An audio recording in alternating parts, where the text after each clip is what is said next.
Yeah, hi. Good afternoon. This is Harish, and I'm with Deepa Malik. Ma'am, good to have you with us. Thank you, and thank you for this opportunity.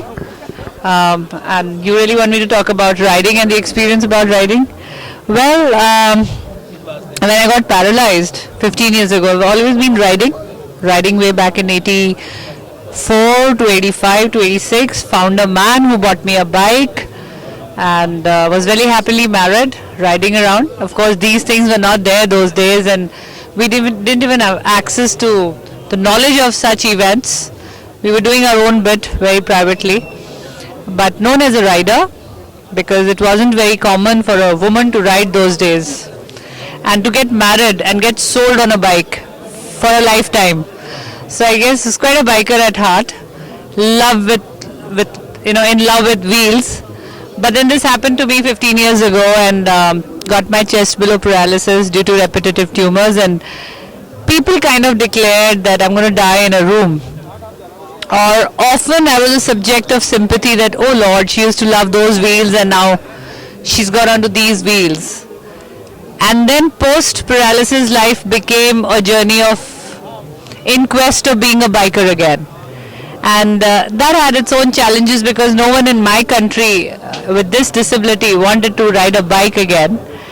And I was told that I had to get my shoulders very strong because that was the only part which was functional in the body.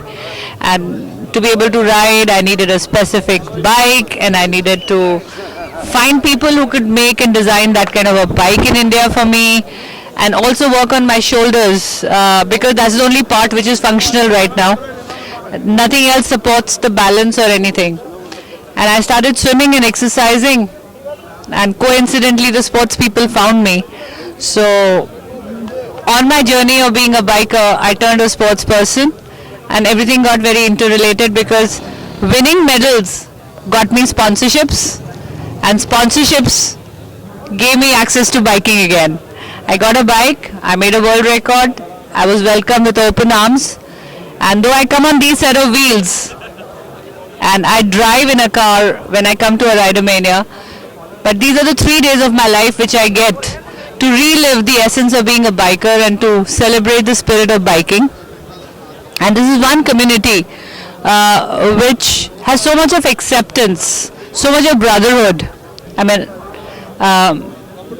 I can't say sisterhood. Yeah, it's all brotherhood. So that itself proves that this is one place which is above age, above gender, above disability, if I may say so. It is just a world of acceptance and people welcoming each other with open arms and spending these 3 days without judging. There are no rules here except for safe riding and riding right and with the right kind of gear. Helmets must. And I guess being a biker has taught me a lot in life because when you ride on a two-wheel on long journeys, it's almost can be parallel to a life journey. You know, there are good moments, there are bad weather, there are hurdles, there are roadblocks, there are setbacks, but then you repair everything and you ride on. And I think that's the lesson I've learned, and that is why I could reach where I am in my life, the kind of achievements that I could do, and the kind of positive attitude I could retain. So I think the biggest blessing in my life is to have the spirit of biking in me. And Ridermania is just that festival which celebrates it. So I promised myself that as long as I live, before the next tumor comes in, I'm going to make sure that I'm going to attend all the Ridermanias that I can.